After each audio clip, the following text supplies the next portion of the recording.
everybody. Happy Thursday. I am here with a guest today. This is Dylan. I actually didn't even get a chance to ask you like your company or how you say your last name or anything. We had a real quick jump on before we went live, which is fine. We both had technology issues, so it's a day. Kim Coleman's on standby in case my internet decides to go out on me again. Hopefully not. But yeah, so welcome, Dylan. Welcome to Open Office Hours. Thank you. Glad to be here. Yeah. So if you want to go ahead and introduce yourself, I know you had your screen shared. We can, you want to share your screen again? For sure. I can pull that up into the thing. All right. And I'll let you just take it away since we didn't get much time to chit chat. Yeah. So pronouncing my last name is basically as it looks, Redekop. So Dylan Redekop. The GC and GIR here that you see in my name is, I don't want to do the infinity mirror thing here. I got to make sure I'm not doing that. But GC is growth currency is my newsletter, and GIR is growth in reverse. And I'll talk about both of those shortly. Okay. I've got my notes open, so you shouldn't see the... Okay. I just shared your screen now, so you're good. No awesome. Infinity mirror. Perfect. Okay, so I'm excited today to roast some newsletters. You guys submitted a bunch of newsletters. I've hand selected about 6 or 7 to go through, and for the sake of A, time, and B, not repeating the same things over and over and over again. So for the few that were submitted that we can't get to, there's a lot of takeaways, I think, in this that you will be able to apply to your newsletter itself as well. So I've got a bunch of resources too I'll share with you that you can use and refer to. So my name is Dylan. Quick about me. I'm married with 2 kids. I live on the west coast of Canada, just outside of Vancouver in British Columbia. I've got too many plants, as you can probably see from my background. I spend my lunch breaks training for triathlon. I'm mildly obsessed with fantasy football, and I'm consumed by all things newsletters, which is why we are here today. So I am going to, if I scroll, this should go over to my next tab. Of course, it's not. Oh, there we go. Oh, go away. Whisper Flow is getting in my way. Let's ignore that. Okay, so in terms of my story, why I'm here talking to you about newsletters, I started a Substack. I don't know if some of you are familiar with the Substack platform, a Substack newsletter in the fall of 2020, because, 6 months into COVID, I thought, I have a job, but I don't know how much longer I will have that job. And I had heard that building an email list was like kind of a good idea. I didn't really know what I was going to write about. So it took me about 4 months to publish my first newsletter. And then so about January of 2021, so coming up on 5 years soon, I started publishing a newsletter. My goal was just to send out a weekly newsletter for 100 weeks straight as just a side project while I still was working full time. And so through that time and up till now, I've published over 150 editions of the Growth Currency newsletter, which is right here. It's newsletter that helps over 4,000 readers learning how to attract subscribers, keep them engaged, and turn their newsletters into a growth engine for their business. So whether your newsletter is your business, like a proper media entity, or it is a content piece that is going to help drive business sales, I kind of dabble in both of those areas.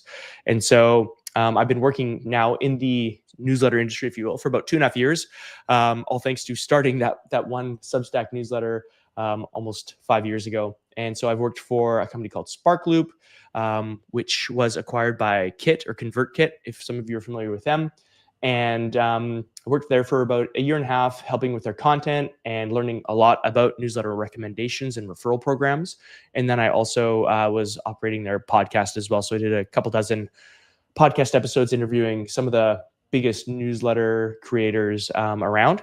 And then over the past 16 months since I left Sparkloop, I've been working with Chanel Basilio, who runs the Growth in Reverse newsletter and media business, which comprises of the Growth in Reverse newsletter, which is what you see right here. That's her landing page there.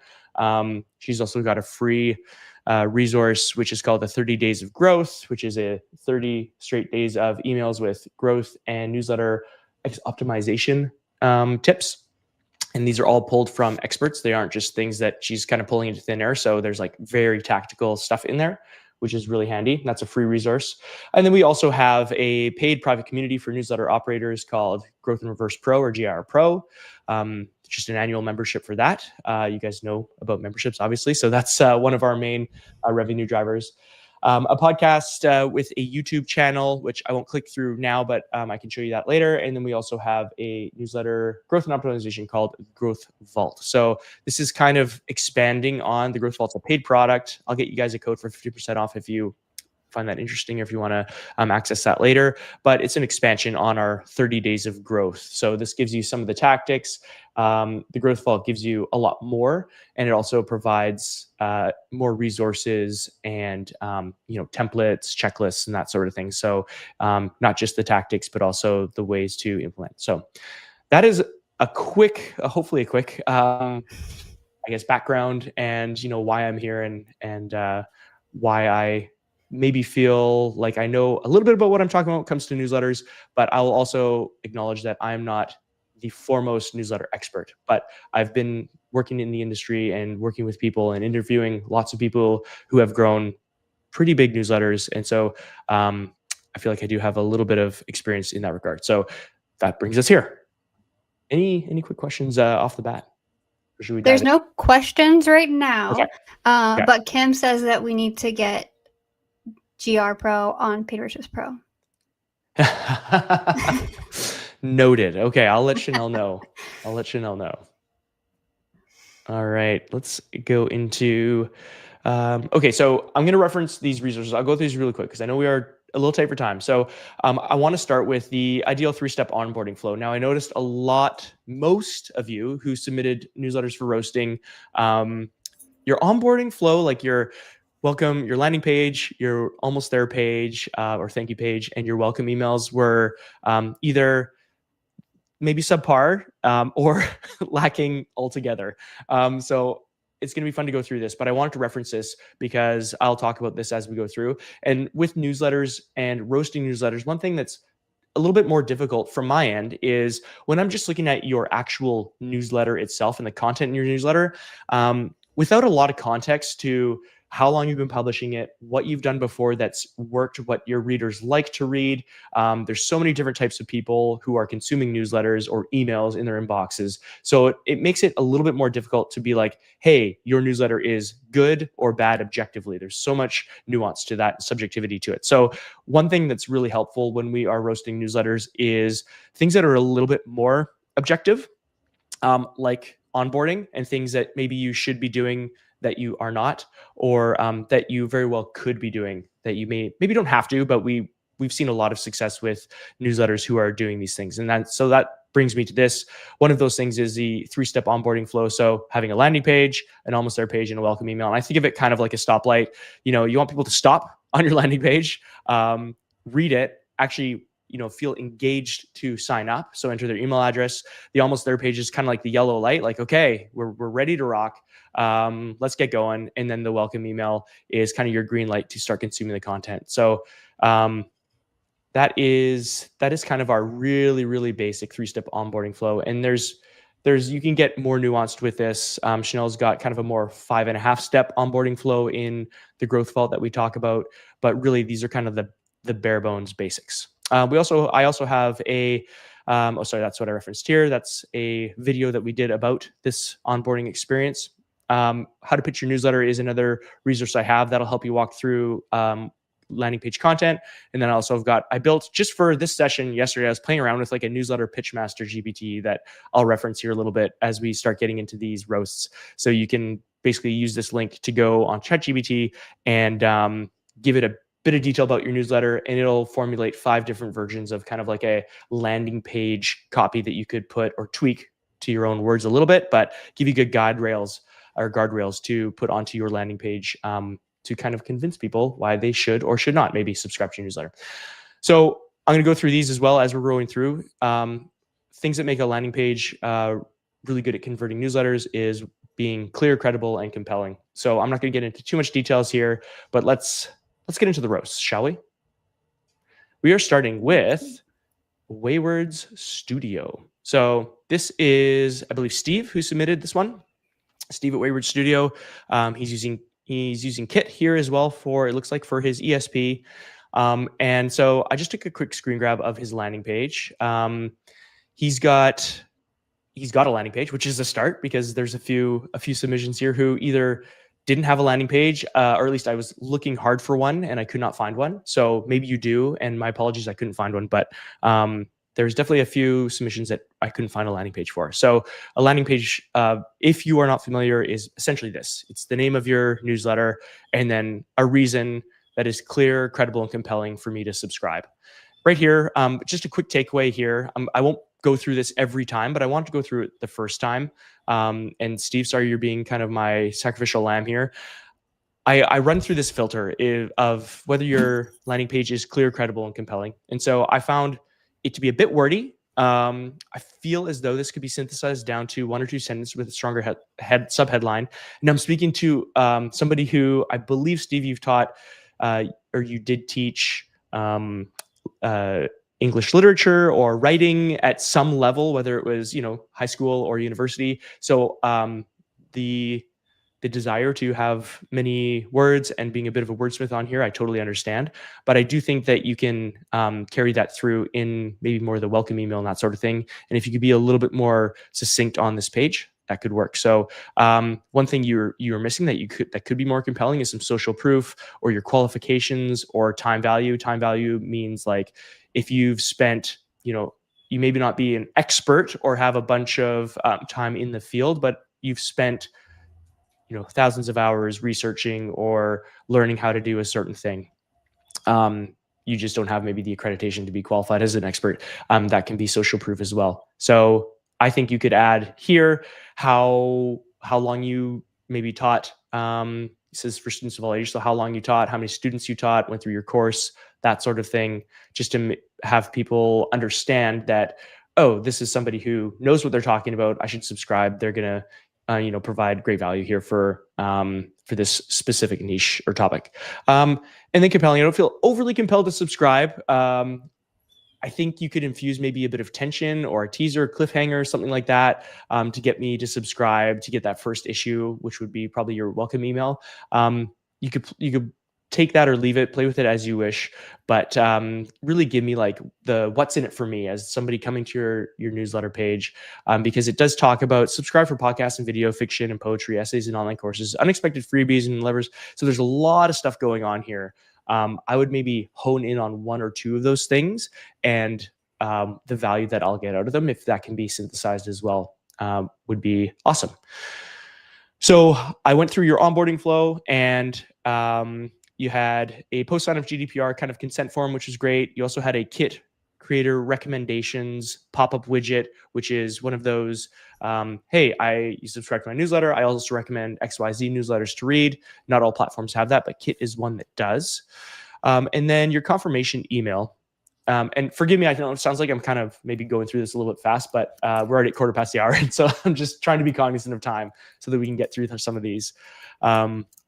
Your confirmation email, you used a double opt-in confirmation email, which I'm sure many of you are familiar with. It's where you send an email to somebody who then has to click a button in their inbox to basically confirm their subscription. So lots of email ESPs, email service providers offer that feature. In my opinion, you don't always necessarily need it unless you're legally required to. There are some countries like Germany, for example, where you are legally required to have a double opt-in confirmation. But many ESPs give you the option to turn that off. And so in many cases, I'm a big fan of turning that off and opting to have what's called a false double opt-in. I don't have time to get into that right now, but I can share some resources on that. The one thing I would fix here is once I clicked on that double opt-in confirmation, and there's a few other people here who had this similar experience, is I clicked on it and I got sent to this page, subscription confirmed, which is great, but now it's a dead end, right? There's a missed opportunity here because in Kit, you can actually, and a lot of ESPs, you can drive people to a desired redirect page once they've clicked that confirm my subscription. So I think I've got it pulled up here. This is my homepage form. I'm in Kit. And if you go to your settings, it's a really simple thing by having a redirect after this success page, which is a URL that is on my website.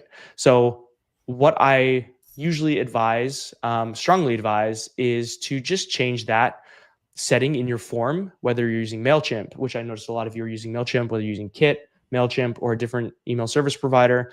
Just don't send people to a dead end page once they've subscribed or confirmed their email. Send them to back to your homepage at minimum, but to a piece of content, to a start here page, which you see often, to a binge page, which some I know newsletter creators create, where it's like, hey, here's some of my best resources for you, or most popular resources, or a popular blog article. Either way, I would just really advise to steer clear of this sort of default dead end page of death, as I so lovingly refer to it as. And then so in Steve's actual email that he submitted here, there was quite a bit of content built into this email, and there's a few just quick points. And this is where I talk about roasting newsletters can be a little bit difficult in terms of the things that you've done and the things you've tried before, and the things that people enjoy reading, and also the call to actions that you're really trying to drive with your newsletter. I am going to make the assumption that many of you are trying to also drive memberships with these emails. Though that's not always the best assumption, because many of the emails that I was reviewing, some of them didn't even mention a membership at all. So maybe you have specific emails for those, or an email flow for your memberships where you're trying to sort of nurture people and drip out content that slowly builds towards that. But I think that there is still a time and a place to slide that into a typical newsletter send. So here in Steve's, I noticed that there's just a lot to read on, which maybe could be distracting. Sorry, lots to read and click on, which could be distracting from the ultimate goal of Steve's newsletter. I thought this section in particular was kind of overwhelming with buttons and what to select. So I've got the option to click on his YouTube video, kind of a call to action here, and then 4 more buttons. And this was just one section of his newsletter. So what I would maybe prefer to see here is just one thumbnail and then 1 button down here saying, watch the video, if that is your main call to action. So just kind of being a little bit more focused on what we want people to do in certain sections. And, I'm also, practice what I preach, which I'm not, because I do also include a lot of links in my newsletters, but I do have like a curated roundup section in my newsletter that is a bunch of links to a bunch of different resources. So I'm guilty of doing this as well, but I wanted to just call it out that I think that there are maybe a few too many things to confuse a reader, like, oh man, what should I click on? And sometimes when we see all these options, we just don't choose any of them. So I think 1 or maybe 2 links would be better than giving people all the options. All right. We're saving questions for the end, right? I will interrupt if there are any Okay. questions pertaining to each individual one. Okay. Currently, I'm being attacked by a cat. Love it. I love it. He's being quite annoying. There are no specific questions, but Kim White, another team member at PM Pro, is saying that she was surprised about the double opt-in that you were talking about. Yeah. And she would like to learn more about that sometime. Okay. If I recall correctly, there is going to be a blog post after this at some point, right? Yeah. Yeah. We're taking this sort of all the learnings and stuff and resources here, and we're going to put that into a hopefully succinct but informative blog post that won't be overly verbose but full of useful tidbits. So I'll include a double opt-in, what single and double opt-in is, and then kind of what I recommend, Chanel also, and a lot of larger newsletter operators recommend, which is kind of a false double opt-in, or just going with a single opt-in. And there's reasons for that I won't get into now, but that's definitely something we can get into in the article. Perfect. And I also just want to shout out and say that the resources that Dylan is talking about throughout this stream will also be shared in some way, shape, or form, whether it's within the blog post or actually sharing the document. We do have to get permission from everybody that's been roasted that we can share this with other people, but in some way, shape, or form, all the resources will be shared, just not necessarily in the YouTube comments right at this second. Yes, that's right. Okay, so let's move on to our number 2 roasty. We've got Wokingham Positive Difference. And this was submitted by Sarah, who I believe works at Wokingham in the marketing department. So the first thing I noticed here was there's no landing page. And I referred to this earlier, that there's a few people who didn't have a landing page, or I couldn't find a landing page. So on their homepage, at least, I won't go to the homepage right now, but I scrolled all the way to the bottom, and I noticed that the newsletter signup is there, but it's buried in the footer, and it is not clear, credible, or compelling. So this is truly, sorry, Sarah, don't mean to really roast you, but this is not the greatest experience, and there's probably not a ton of signups coming from this. And I think a really, really simple change of bringing this up to potentially even your header could make a huge difference for subscribers. The other thing too is, I guess the best way to, Sarah mentioned that they are struggling to get visitors converted, and a landing page visitor converting to a membership, I think that's going to be a hard sell. But if you get them onto your email list, I think that should be, this is maybe a broad statement, but I think the main goal of all of your websites should be to get people on your newsletter or email list first. Through that, then you can start nurturing and selling and talking about all the great aspects of your membership and whatever other paid products you have or other things you want to share with them. But I do ultimately think that the number one goal of most of these websites should be to get people on your email list into your newsletter. So that being said, the heading of Wokingham, forgive me if I'm mispronouncing that, Wokingham Positive Differences landing page, their main button on the banner is, I believe, learn more. And so not very compelling. I think something with a newsletter sign up in the header of your landing, or the header of your homepage, would be much better. So I did actually subscribe. Most of your newsletters I subscribed to just to experience the onboarding and what you did there. And one thing I noticed was right here after I hit submit or sign up, it said, "Thank you for subscribing to our list." And so that was it. And the homepage just reloaded back to the top, and it didn't send me anywhere. It didn't send me to any piece of content or anything like that. I did get a confirmation email from Graham, but who's Graham? I don't know who Graham is, from Graham Hobbs, and it says WPD and networking group.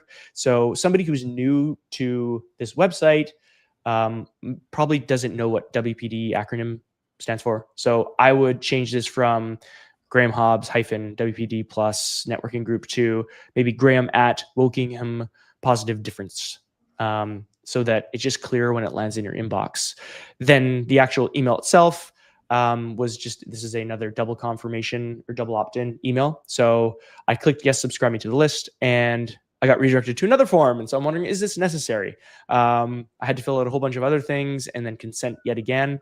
And so I think you can build this into the first step of the sign-up process, because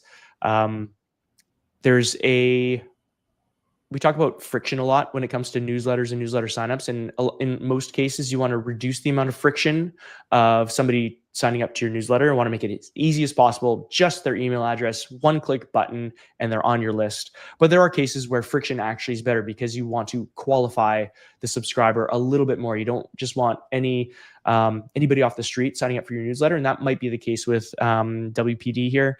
They may want just a very specific demographic of a business person, for example, who lives in the Wokingham area or does business in that area. So I understand where in some cases getting people to fill out more information to subscribe makes sense. So just keep that in mind, depending on the type of person who, if like the whole world is your audience, then you might want to make it a little easier to subscribe. But if you have some really specific demographics data that you only want those types of people on your list, then I understand having a longer form. Okay, so then I clicked through to Sarah's example she sent me, and let me pull it up here quickly because I didn't capture any screenshots here. So I'll just pull up her email here, and just off the top, I like the table of contents here. So I see what's in this edition, and I can just click through to go down to those, or I could just keep scrolling through. And as I'm scrolling here, my very first thought is, there's a lot of content here. And I understand this is a monthly newsletter. So you're putting in, a month's worth of content into this edition, but I do feel kind of just a little bit overwhelmed with the amount of stuff that's in here. And I know the feeling of trying to provide as much information and as much value to my readers possible and cram everything in there. But I think maybe the opportunity here is to publish more than just a once a month edition. Perhaps there's an opportunity to publish a twice a month or one edition that is about memberships, and again reminding people of the benefits of the memberships. And that could even be done more subtly around, I'm not sure the parameters of a membership or what your memberships include, but you could have a newsletter that talks about something that, oh yeah, by the way, only our members become a member, and you can join these live events or join these webinars or workshops or whatever that might be. We'll talk about another newsletter who I saw that opportunity to leverage as well. So that was my first thought, was just this could be a little bit long for people to read, and potentially the opportunity to split this off into 2 different editions, maybe at least. You could even just do an events edition where you're talking about the upcoming events, if there are a lot going on with your community or with your newsletter, with the people that you're serving. So that was kind of my takeaway when it came to Sarah's here. I thought this could be a biweekly newsletter, an events version, as I mentioned. And then I wonder if there's a risk of getting clipped by Gmail. So that's when you're scrolling in your inbox, you get a newsletter or an email, and you scroll to the bottom and it says message has been clipped. And you can't see the very bottom of the email. That I've got an article here that I can also share I'll share in the blog post that talks about that a bit more and how to avoid that. But that is one risk when you have these really HTML heavy or content heavy emails. They can get clipped, and you don't want that. Gmail doesn't enjoy those types of newsletters or those types of emails, and they can be risked for going into the spam folder and that sort of thing. Sarah also mentioned that there's visitors she wanted to convert. So I would ask her, where are they landing when you're trying to convert them? So that's just an opportunity to get people onto a landing page, and using one of my guides and resources that I can to help you write a compelling landing page to get people to subscribe. Okay, we're already half past. We got a ways to go here. So I'm going to try to cruise through these a little bit faster. Apologies, but please bear with me. So the next up is Castle Creek by Mark. He seems to write, which is interesting. It's kind of like a fiction newsletter where he's telling stories and he's getting people to subscribe based on those stories, or like kind of a teaser into his membership. You get a few chapters for free, and then you get to become a member and pay a fee to read the rest of the story, which I thought is a really cool concept. It kind of like the opportunity to have like kind of like a Netflix, mini series sort of thing going on here with your newsletter, which is kind of fun, but like obviously a written version. So first off, I thought I couldn't really find, again, a landing page. There was a static form similar to Sarah's where I found at the bottom, join from the conservatory, our weekly letter revealing the castle secrets. So we talked about clear, compelling, credible. I don't really know what that means. So there might be people who are coming to your landing page who have interacted or engaged with your content on social media somewhere. So they might know more about more context to what you're sending. But for me, somebody totally green coming in this, that left me very in the blank. I don't know what revealing the castle's secrets means, or join from the conservatory. So I think you could be maybe a little bit more clear on that. And there's an opportunity to, definitely share a little bit more and being a little bit more clear. So I did notice this pop up on the homepage scroll. Lantern is waiting for you. Join Castle and Creek, letters, previews, and hidden stories. I think that's actually a little better than this here. So, and I also like the claim your key. I thought that was clever. That was a good little, is better than just subscribe or join my newsletter, right? So I thought that was clever, and that was a nice way to do it. I'd recommend maybe doing something similar to what you've done here into this, this form that was on your homepage. I believe it was on your homepage. In terms of your onboarding flow, you had a confirm you're not a robot page. I'm just curious if that's a necessary step or not. I know it's a good safety precaution, but maybe people will get there and just kind of leave if it's taking too long or it's too much friction. you had a welcome page, which I thought was really well done. So I wanted to share this just as an example of where I was directed to after I had signed up. So welcome to my castle, you're inside, your gate is open. To confirm your place, just click the link the email was sent, or in the email that was sent. So this is a really good example of that second step, that almost there page that I was talking about in the 3-step onboarding flow, where Mark has basically told me what I should do next. And he's even got the letters from the conservatory, so that's what I should see in my inbox. And then he tells me what to expect as well. And he calls out member early access. So already on this first page, I'm already getting like a hint that, oh, there's something that I could like get beyond just the free version.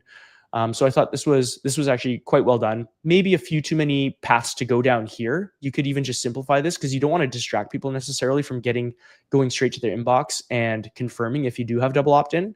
So you could even perhaps simplify this to either go straight to your inbox, or you could just include maybe one of these links. And my thought would be direct them to maybe your most popular story.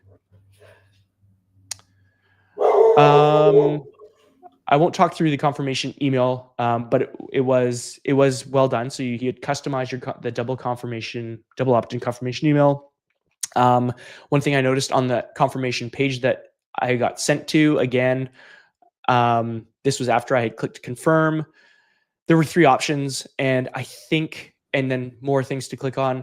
I think you'd be best off just sending them to one thing, or one story, one place.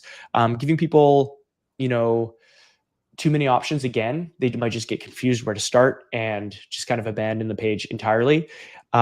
So maybe think through what the best path for a new subscriber would be and send them there, as opposed to giving them, a whole bunch of options, because they could be overwhelmed and they could just, jump off the page and leave, and hopefully not, but maybe never come back. So that would be my just advice here. And then your newsletter edition was just a really quick from the conservatory, as you had mentioned in that pop-up. So, dear friend, the papers are paid. So you're basically teasing this story, right? So read the sneak peek, and then you have the call out here again. I liked how this was really brief, to the point. I'll admit, this was the first experience I had with Mark's content, because it was just on the submission for the roast. I had no idea what any of this meant. I didn't know what type of newsletter this was. I was a little bit confused what was going on. Of course, I didn't have the context to the sign-up process and all that. So somebody who would be receiving this newsletter would be less confused. But my very first thought was like, okay, what is all this? So I don't think you need to give as much context as I would have needed for the roast, but I thought this was nice, brief, 2 quick call outs. You're not overwhelming the reader with what to click on or what to do next. It's pretty clear. I think these both lead to the same spot. So the first chapter of your book, and your book, I noticed you got, I think, 3 chapters for free, which really gets people in, and then they have to pay to become a member to finish it, which I thought was really, really smart. So your newsletter, succinct and to the point. Of course, I didn't have the context, so I was kind of confused at first, but somebody who is subscribing will know a bit more about what you're doing here. I like how you tease the story. And I'm also wondering if it was converting to clicks, or as many clicks, and if you've experimented with maybe even offering like the first chapter just right inside that first edition, and getting people really primed to open your newsletter more. And then you could send them chapter 2 potentially if they perform a certain action and click through. There's just different ways that I think that you could play with this and get it to the point that you maybe are even getting higher conversions. Because I think, nobody's perfect. Nothing is ever perfect. We could always iterate and improve on things. So I'd be curious to see how some of those things could work for you. Excuse me, could work for you. The branding was really cool in that one. Yeah, it was really unique. And I also, you could release the chapters like a Netflix episode, 1 per week, getting people hooked, and then hit them with, of course, a typo, then hit them with the membership to pay to get the next chapter. So you are doing that, but maybe there's a different way you could deliver it, is essentially what I was getting at. Let's move on to our next roastie, to Garden Variety Bees. This was submitted by Cricket. One thing I noticed on her homepage, she had 2 options. One of them was the newsletter, which was great, and the other one was a Honeybee Bootcamp. That's a paid product. I would personally recommend just getting, like I said, get people on your newsletter. That's like the one thing that you can do. Yes, it would be awesome if they landed on your landing page and all of a sudden gave you money for the bootcamp. And maybe some people will, because like, this is what I need. I'm in Arizona. I don't know what I'm doing with my bees. So I need this bootcamp. Quite potentially that could be the case, but I still think having even two options can confuse people. So if you can drive them just to one, getting them on your newsletter is a really solid bet that you can eventually sell them the bootcamp or get them on there.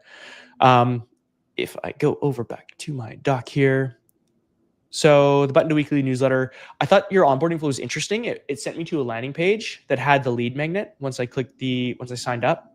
And so there's a little bit of confusion here, because I thought I was signing up for a newsletter, but now I'm getting a free guide. So maybe just want to be a little bit more clear, or having one page in between this to talk to people about the free guide. So there just might be a little bit of a disconnect there between, I thought I was getting on an email list or a newsletter, and now I'm getting a free resource. So something just to think through there. And then once I submitted my email address and first name and I clicked send me the free guide, it actually sent me to a download page. It didn't even send me an email. So I think there's an opportunity here to not do this and get people to actually go into their inbox, find your email, and then get the guide from there. Because if they want it bad enough, they will do that.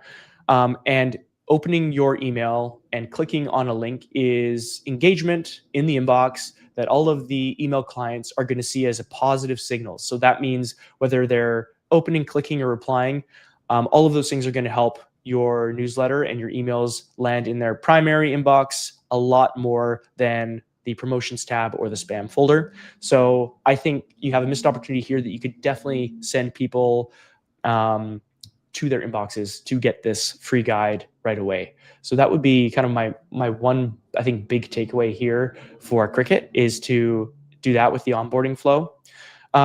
Just to interrupt real quick, Dylan. Yeah. Kim said it could just be as simple as rephrasing it, that the button says join the newsletter and you'll get our free guide. So Absolutely. You get a free incentive for joining. But I think definitely wording that you're joining the newsletter is a good shout. Yeah, absolutely. And that's great incentive. You get it right up front. You don't have to tease it in like the welcome email. It's like, okay, we've joined or joined our newsletter, and you get this free guide. So for sure, I agree. The one thing I noticed too is I got a default MailChimp confirmation. So I'd rather see like a proper welcome email from you, Cricut. You have a nice brand. I think there's a lot of opportunity to introduce yourself and how you got into beekeeping and that sort of thing. But this is kind of what I got in my inbox. So you might want, that might be a default MailChimp. I'm not as familiar with MailChimp, but that might be a default MailChimp thing that was sent out, assuming that is MailChimp. So you might want to look into improving that. And then I never received an actual welcome email from you. So that is, again, an opportunity that you could leverage. And then I'll just quickly go through your newsletter that you submitted here. So again, the branding is nice. I think, again, you could include some of this in your welcome email for sure, and a quick introduction about who you are and what you do, and get people to reply. So I thought the formatting was pretty good. You could maybe slim this down to more headings and or bullet points. You talk about, activity ideas, free printables, inspiration, just having clear headings, shorter lines, and not large paragraphs and blocks of text in terms of like having a newsletter marketing email, that sort of thing. Those things typically read better. So instead of like these 3 long paragraphs, having this broken up a little bit more, and using headings and bullet points make for easier skimmable reading. And a lot of people who are in their inboxes are really kind of just skimming through, trying to figure out if this email is actually even worth their time. So that's how you could boil this down a little bit nicer, or more skimmable or skim-worthy, more readable for the person getting it. Read the post here is good. I was going to mention here, you do have these cute little beekeeper dolls and peg dolls, which are great. I wonder if instead of sharing those now,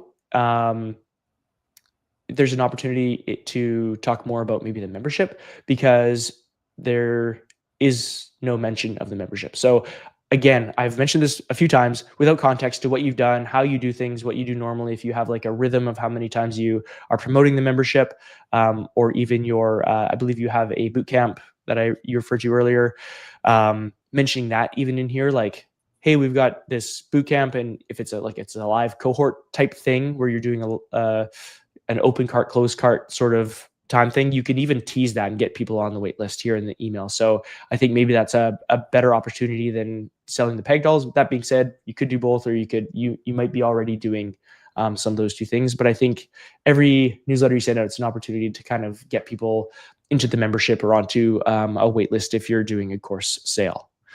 Those were my main points for crickets. But mostly this was doing a lot of good things, just a few optimizations that you could improve on.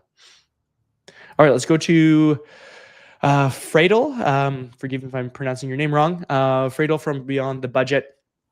So I have a lot of notes here.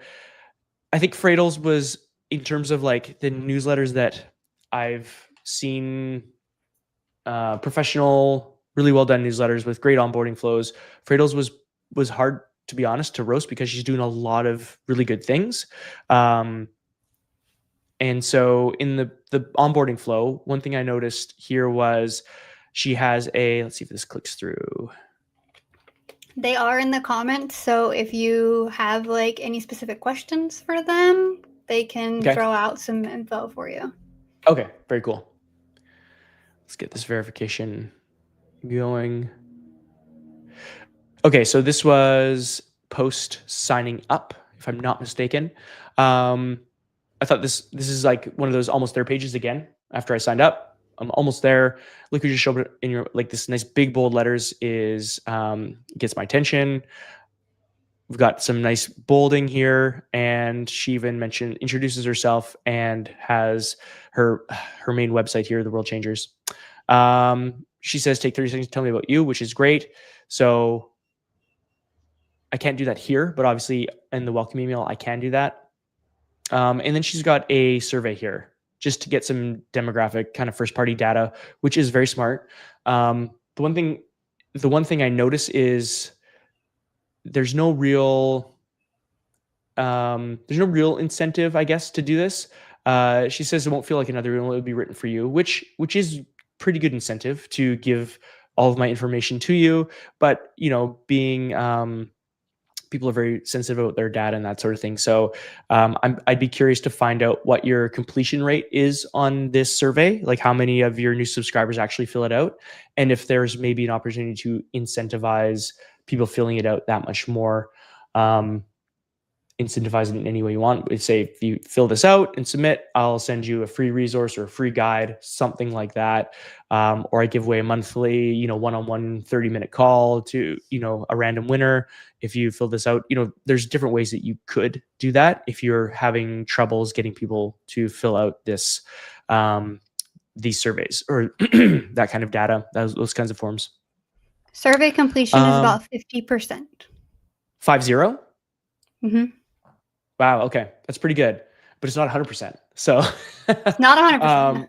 No, it's but not. It's anything. So yeah, no, exactly. And I say that tongue in cheek, of course, like 100%, conversion rate, open rate, click rate. Those are not realistic. I guess my point was, though, that you could maybe do something if you want to test this out, iterate a little bit, and see if you can get that 50% to 55 or 60% by maybe offering a free beer bonus or a monthly prize draw, like I mentioned here.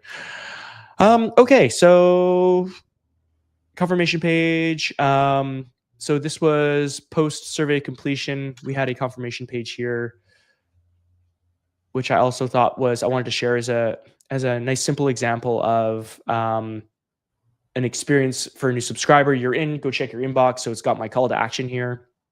Fradel could use something called a sniper link, which would be a link that I click on that actually sets up a Gmail filter parameter with a whole bunch of, code, if you will, in the URL that would take me right to my Gmail inbox, and it would search for Fredo's email right away. They call that a sniper link. I'll include that in the blog post, but that's something you can do on these pages here when you want people to go check their email and either reply or maybe do their confirm subscription action. So this is good. And she calls out replying to the email.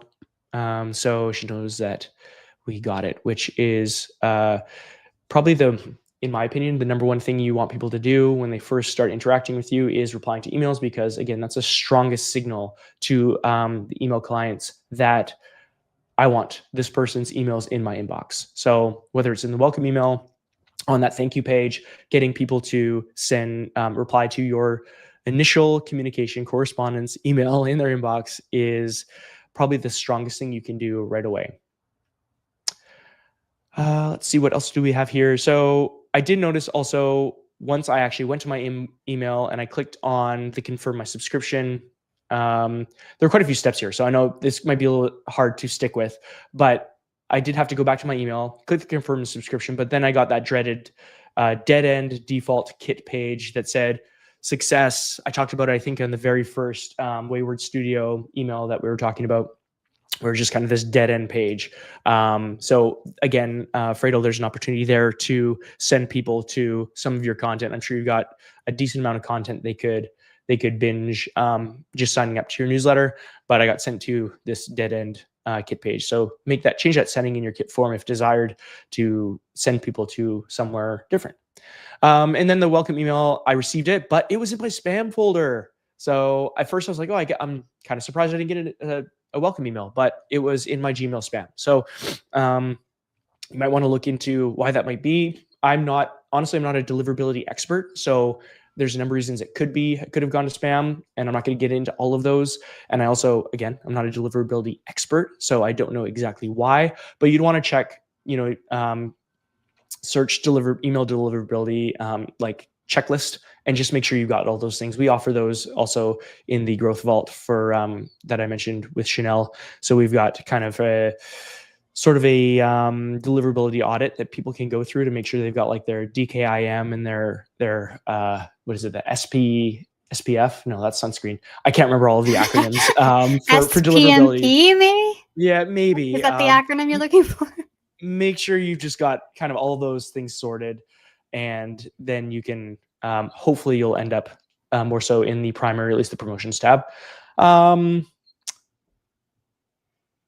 We're getting tight on time. I've got a few left here, so I'll go through this as quick as possible. I thought, Fredo, your newsletter edition itself was well done. I didn't have a lot of critique. It was well formatted. One of the critiques was the did you know this box. This links out to, what is it? Schwab, about schwab.com website, which I don't think is your website, unless you own that website as well. So I would maybe try not to drive people necessarily away from your content. If there's a way to host this, even that link on your website or in an article on your website, maybe that would be better, but you're linking out to a different website. So distracting people a little bit. If there's an opportunity to have your content in one of these did you know boxes, I think that would be better. I thought I liked the grid with the images. So I'm a big fan of images in newsletters when they make sense. And then there was another opportunity here. I thought too, you've got kind of a few different call outs here for booking calls, joining, I believe joining your membership and a few other things. So I feel like you could weave, because the content above it is very relevant to these things. I thought you could weave in some of these call to actions inside the content. I noticed there really aren't many links or anything like that in here as we're scrolling through. And I don't want to contradict myself by saying you should have links everywhere, because I mentioned earlier that maybe you should not do that to confuse people. But I think there's a time and place to call out and weave in some of your offers in some of your products. Or you could say, so how should you think about investments? You don't have to be a guru. We actually talk about this in my, and then insert link, my membership or my course or my whatever that might be. So I thought there was an opportunity there to do that.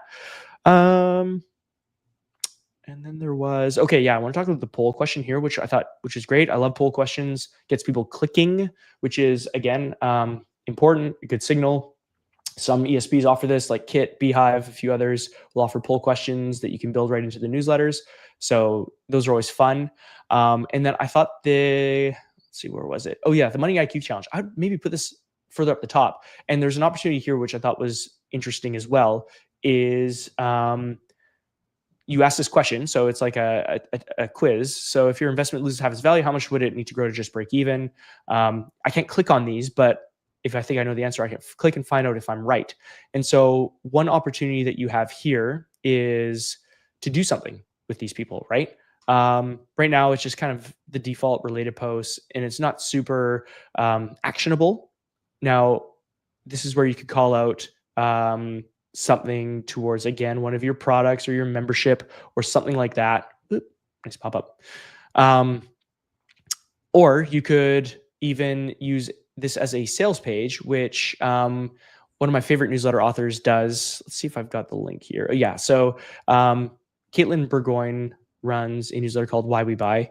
And so she has a similar quiz in her newsletter. And so you click on the quiz. If you think you pick the poll answer, and then, or you, it's a poll question. So you click on it, you get redirected to this page, and it says, thanks for voting.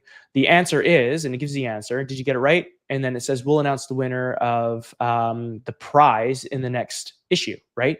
And so the really kind of cool, subtle thing she's done here is she's basically like redirected you to a sales page. And every time people click on this poll question in the newsletter, they get sent here.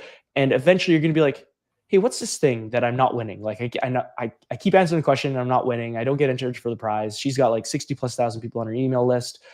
What is this wallet opening words? And then, they say it takes at least 7 times for you to see, for people who see an ad or see a brand to really recognize it and make it kind of top of mind. Can't remember where I read that stat, but I've heard people reference the number 7 quite often when it comes to this sort of thing. So if I've clicked through this 7 or so times, I might be like, you know what, I'm sick of I'm just going to actually find out how much this thing is worth and click through and maybe potentially buy the product. So I think there's an opportunity there to even drive people to a kind of subtle sales page with your quizzes or your polls, if it's relevant, if it makes sense. Okay, we're cruising. We've got 5-ish minutes. How many do we have left? I think we're down to potentially our last one here.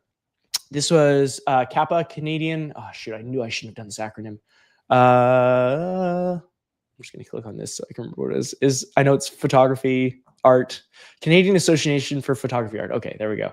So this is from Kayla. And I did not know the Canadian Association for Photographic Art was a thing, but now I do, and it's really cool. So I didn't have a ton of notes on this, but one thing I noticed was this as the landing page. Again, there could be some regulations with anything that's kind of government or not-for-profit that I may not be aware of. But so I'll just give that caveat. But I do also think that this is a lot of information that you're trying to get from people. Again, you may want to have that friction because you may want to qualify these people before they subscribe. So I totally get that. But I just would wonder if all of those fields are necessary to sign up for the newsletter.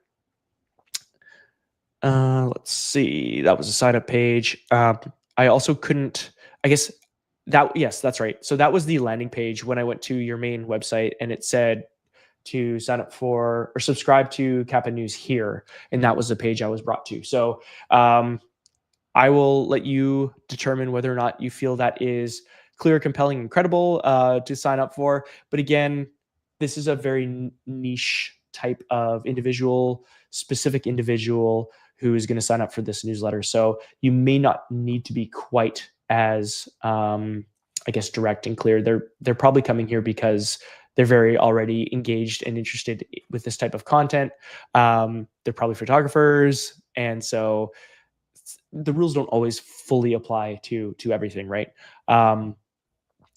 But still, there could be a reason why I would want to subscribe to that newsletter that you're not making clear. And maybe I decide not to subscribe because you haven't laid it out as clearly. So post sign up, I did get a thank you page or an almost there page. I just got a success message. I've been added to the monthly newsletter list, which is the least inspiring thing anyone could tell me. So make it more engaging, more exciting, something a little bit more fun.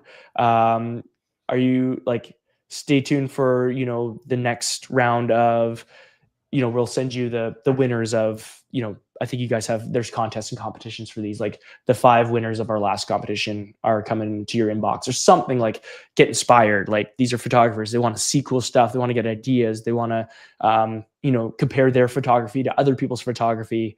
And so I think there's an opportunity there to have this message be a little bit more compelling or interesting. Again, you could drive them to another page.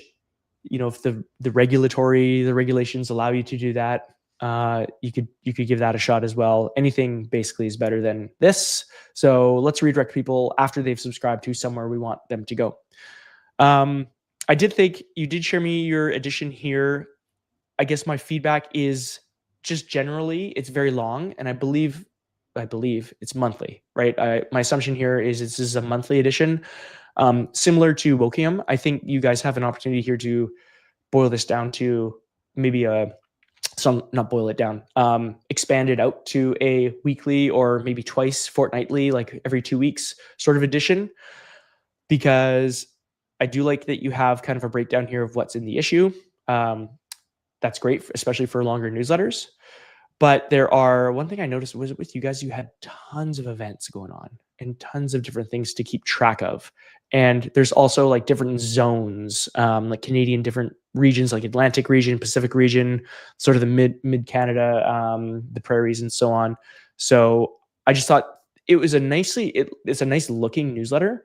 The visuals are obviously great and they should be included. You talk about membership, in my opinion, like almost 2/3 of the way down, which maybe you want to mention that a little bit earlier. Let me see here. Yes, this is where upcoming events, there was like a lot of events. So I think, again, similar to Wokingham's newsletter, you could have like a separate, just like events newsletter, or even there's an opportunity potentially to segment people. If you don't want to do a second newsletter, maybe there should be a zone newsletter for people in the Atlantic, the Ontario, Oakville, Pacific zone, Quebec zone, all of those different zones. Perhaps there's an opportunity to segment your users. Since you are collecting, like we were talking about earlier, all of those different form fields, you've got the data. If the people are filling them out and they have to fill out all those fields to subscribe to the newsletter, then you've got their data, you know what zone they're in. I assume you're asking that. Oh, you're not? Okay, well, maybe you should. And then you could segment them based on that as well. So I think there's a lot of opportunity here to maybe slim down what you're sending people, or make the newsletter a little bit more focused. Yeah, there's lots you could do here. It's a nice newsletter, a nice looking newsletter. Lots of information though that I think could be simplified by sending out maybe a few editions rather than just one every week. And I know a lot of people are like, nobody wants more email. Everyone gets so much email. But every time I think that, I see examples of people who are like, yeah, I just, I wanted to sell more. So I sent in more emails, and I sent more emails and I got more money, more revenue, more members. People were opening my newsletters more. And I think that recurring being in your inbox, to us, it feels like we're annoying them and we're bothering people. But I think genuinely and generally, people are a little bit too precious about how much they're sending, and they can opt to send newsletters and emails to their subscribers more than just once a month, even more than just once a week. So I'll get off my soapbox now. I think that is our last roasty. Oh no, we've got one more. Do we have time for one more? So we're 59-ish minutes. So Okay. I don't have a hard stop. So Neither do I. you want to keep going, we can totally Okay. go over time. We still have plenty of viewers watching. Okay. And then I do have a couple questions for you, and we'll Sure. recap what upcoming events we have for PM Pro as well. So Cool. We have viewers if you want to keep up. Okay, if people are still here and are still listening, then let me go through lastly. Portals of Perception was submitted by Peter. I couldn't find a sign up page. So that's right there, some low-hanging fruit you could whip up. Maybe you have one and I just couldn't find it. But the only thing I found to subscribe was a pop-up form field here. And I think there's a footer. Yes, and there's a form field in the footer of your homepage, similar to Wokingham on their homepage. So ideally, you have something even in your header menu, or you have your very own landing page for all this stuff. But again, I think there's an opportunity treating this pop-up as kind of like its own very own landing page. Is it clear, credible, and compelling? Stay connected, keep you up to date about what's unfolding. Not very clear, not very credible, not very compelling. So there's an opportunity to improve this text here and why I should sign up. In terms of the onboarding flow, the sign up form also said become part of the process. I think that was in the footer, I believe. Again, there was no clear, it's vague. There's no clear benefit or outcome really there. So I like to think about outcomes when I'm like, what is the viewer going to basically what's in it for me as the person signing up? What's the outcome or benefit that I'm going to get by signing up? So keep that in mind when you're creating your copy for these pages and for these pop-up widgets. I signed up. I only got a success message, so I didn't get any redirect or anything like that. We've talked at length about that, so I won't beat that horse is already dead. I don't need to beat it more. The welcome email I thought was generally good. You just had one call to action, which is actually what we recommend for a welcome email. You don't want to divert people to do too many things in the welcome email, or they'll get lost. Send them to one place or get them to take one action, like reply. So that was maybe my one main piece of feedback is you could get people to reply. And the other point was you just have a discover more here. And it took me to a page that was just full of stuff. And similar to one of the other, I can't remember who it was, but one of the other newsletters that we were looking at, I just don't know, like, this is overwhelming for me to come to a page like this. There's so much content. I don't know where to start. I know we feel like we're doing people a service by sharing all of this great stuff that we have, but really we're overwhelming people. People just want to be told what to do and where to go and what to watch. So send them to a page that's more focused, that will take them down the right path, the right portal, if you will. And they can then figure out what you're about, get your most important information, messages, content, most popular, most valuable right up front, and then they don't have to guess where to go. So that would just be my just general takeaway, is to really like walk your new subscriber through the content and the pieces of the experience of your newsletter and of your business and even of your membership that you want them to take. Like, feel free to like guide them, hold their hand, walk them through it. In terms of their newsletter edition, let's just pull it up really quickly here.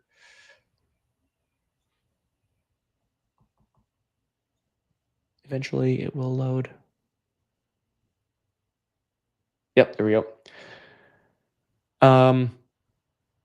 So I thought, again, just as I mentioned earlier, like, people who are reading on the internet are different than people who are reading books. So I think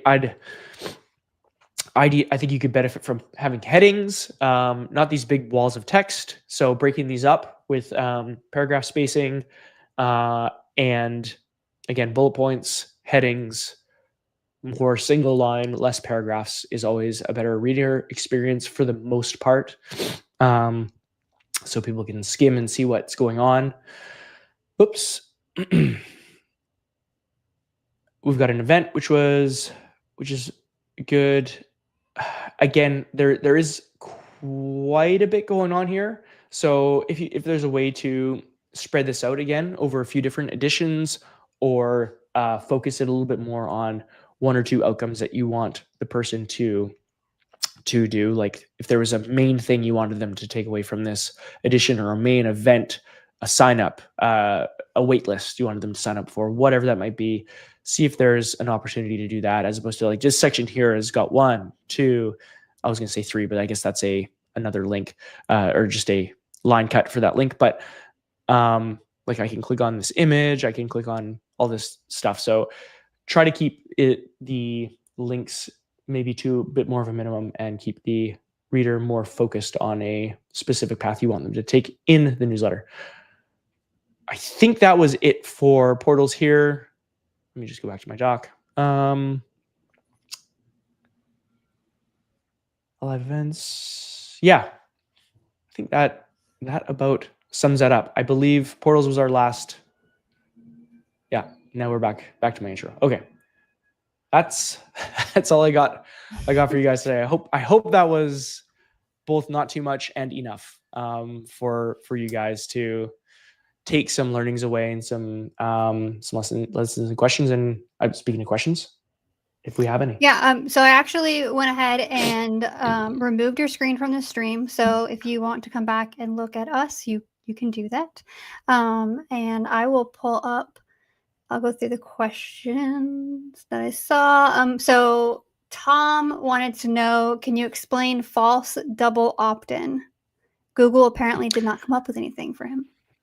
Yes, I think that's probably a term that I don't think we coined that. I think that was pulled from another newsletter person. But false double opt-in would be, you have your setting. There's a setting to do a double opt-in and a single opt-in in most ESPs. So they don't necessarily have to receive this confirmation email. I shared my screen earlier where it showed how you can redirect in ConvertKit or Kit and change that URL. So in that same window of settings, there's an incentive email, and you just have to turn that off in Kit. And then people will be, as soon as they subscribe on your landing page, they will be instantly added to your list. They'll instantly go through any kind of automations or funnels or sequences that you have set up in your newsletter as you desire. So that's the great part about single opt-in. The other great part is you don't have to worry about your email getting buried, or your confirmation email, I should say, getting buried in their promotions tab or buried in their inbox that they don't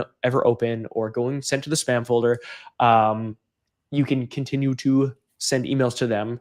And whereas with a double opt-in, you really get that one chance. You only get that one confirmation email that's sent to their inbox, and if they miss it, they even open it, but they don't click, you don't get them. You don't get to email them again. You don't get to message them again.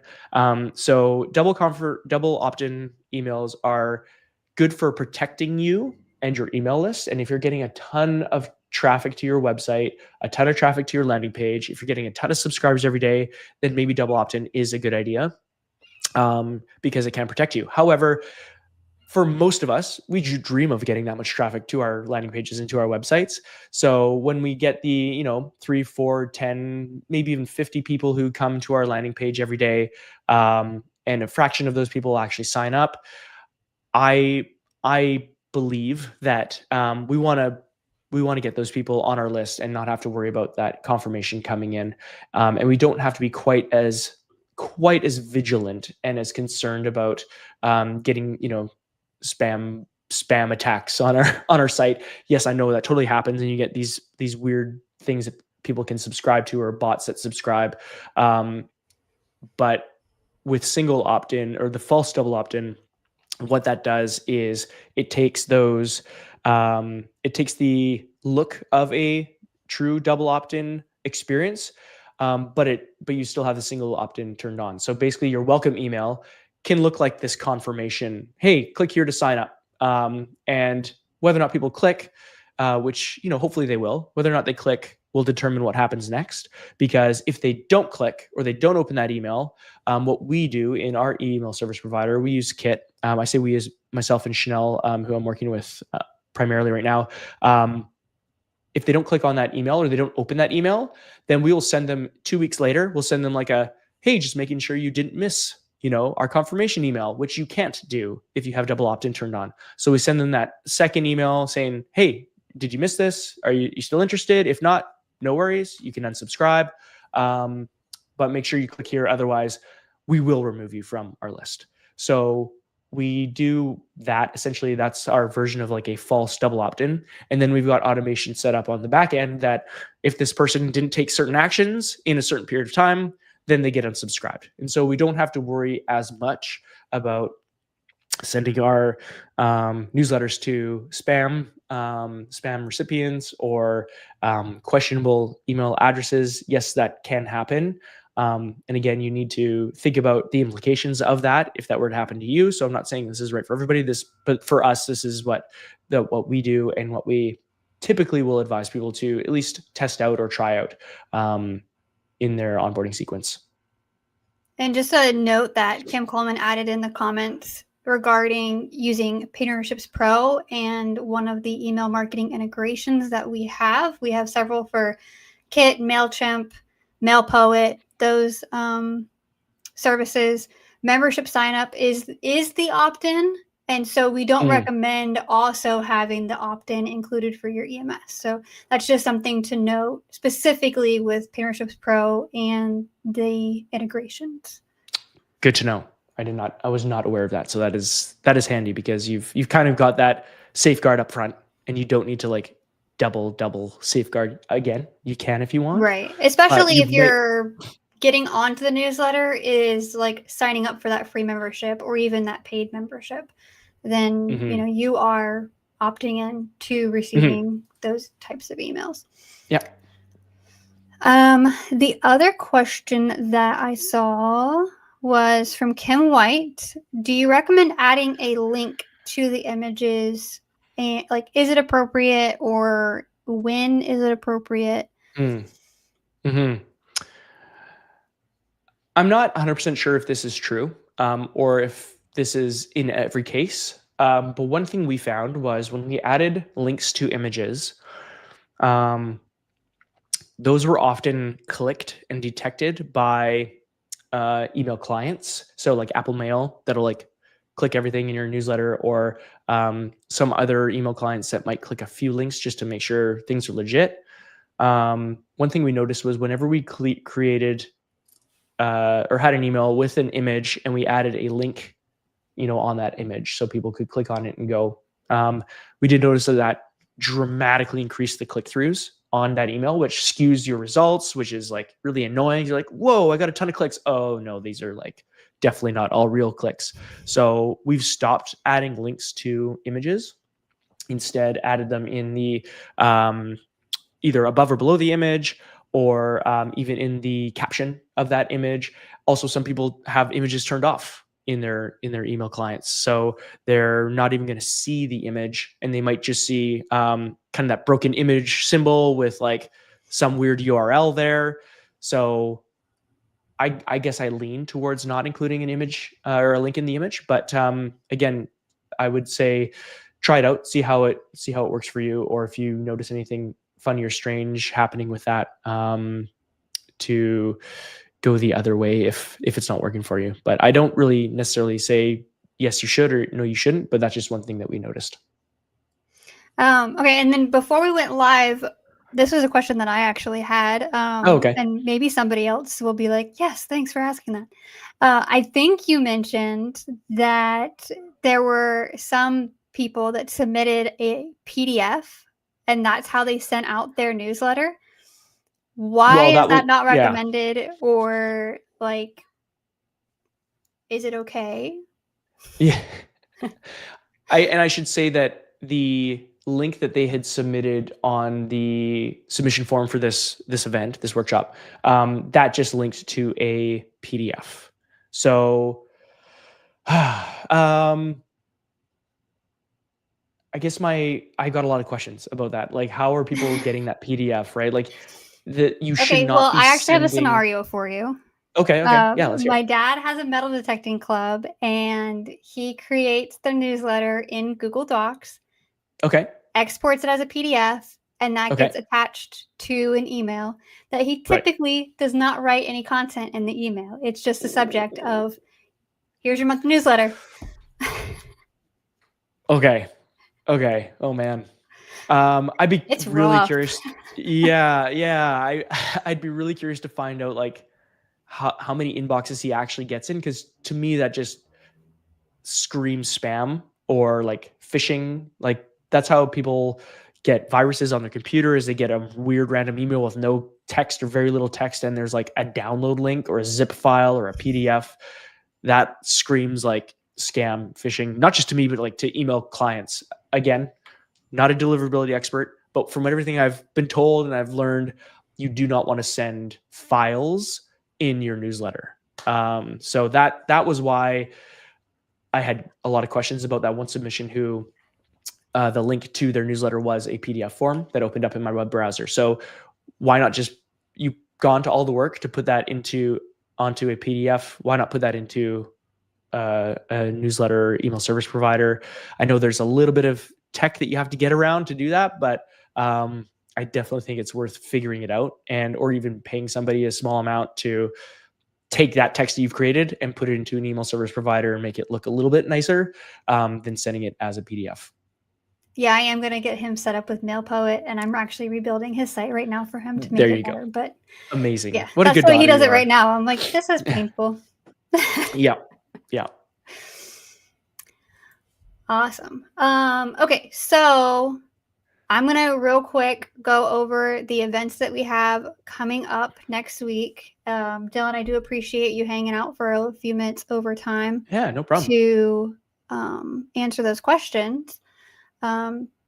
So I'm sharing my screen now. I am showing the event calendar that we have at Paid Memberships Pro/live. You can add this to your own Google Calendar and subscribe, so you have the event information on your calendar without being reminded. But we have another open office hours on Tuesday. It's going to be an Ask Me Anything with Jason Coleman, our CEO. This is going to be an end of the lifetime deal sale that starts today. Open office hours. So if you have any kind of questions about the lifetime deal, your membership site, anything Paid Memberships Pro related, finance related, Jason's your guy. We will be here 2 p.m. on Tuesday, the 28th. Wednesday, the 29th, I will have a different guest. I will have Robert from MelaPress doing a demo on the new Paid Memberships Pro integration they just released today for WP Activity Log. So that will be fun to see how all of that works, see what you can track with WP Activity Log, and ask Robert questions about how far you can go with that. And then finally on Friday, also Halloween in the United States, we will have a Coding with Sam episode. If you're not familiar with this series, it is a short 15-20 minute episode where I come on and I code something live for your membership site. This is a great place if you are new to code, scared of code. I'm not a coder, so if I can do it on YouTube, you can do it on your membership site. I can promise you that. And then, like I said, I will just share this page. Just kidding, I typed it wrong. That's not a page. Our Lifetime Plus license is on sale right now. You can save $1,200, and this sale will be going on through Tuesday. If you've paid something to us within the last year, let us know, and we will make sure that you are credited that amount as well. I think that is all I have to say. So, Dylan, we really appreciate you being here with us. I think just about everybody that you roasted was in the comments at some point during the stream, which is incredible. When Kim and I do Smash Your Membership Site, I don't think everybody that submitted their site shows up. Sometimes they watch the replay. So I was glad to see that the ones that you picked from the mass selection that you got were in the comments, so that was really fun. Awesome. And I'm glad they showed up. Kim wants to know, how can we find you online? Ooh, good question. So you can go to growthcurrency.net. That is my website, but you can find me on LinkedIn. Just search Dylan Redekop, my name. I will be, believe I am the only one. So you'll find me there, and that's where I hang out in terms of social media mostly. Growth Currency, and then check out Growth in Reverse as well for a lot of great newsletter deep dive content. Chanel's done a great job of doing deep dives on 50 plus newsletters who have grown to 50,000 plus subscribers, what they did, how they did it, and that sort of thing. So that's a great resource too. That's free, and we've got some other goodies there as well that you can check out. That's awesome. I did share the growthcurrency.net link in the chat right now, and then later on, either later today or tomorrow, my marketing coordinator will optimize the video and update links that we've talked about. And I will make sure that she also includes like the LinkedIn profile and the other ways to connect with Dylan. And then be on the lookout for a blog post coming up from Dylan as well.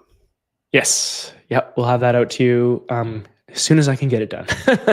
So no promises of exactly tomorrow, but hopefully very, very soon. Yeah. Perfect. All right. Well, we are going to sign off. Everybody else, stay tuned for a quick message from Kim Coleman. I hope you got some value out of what you just watched. If you're serious about building a profitable membership site, the fastest way to launch or scale is with a premium plan at paidmembershipspro.com. We've made it as affordable as possible to get started, and most people who upgrade stick with us for years. Why? Because they're making money, and we keep delivering expert support, premium add-ons, and a private community of over 1,000 creators building businesses just like yours. Click the link to compare plans or keep learning. We'll see you in the next video.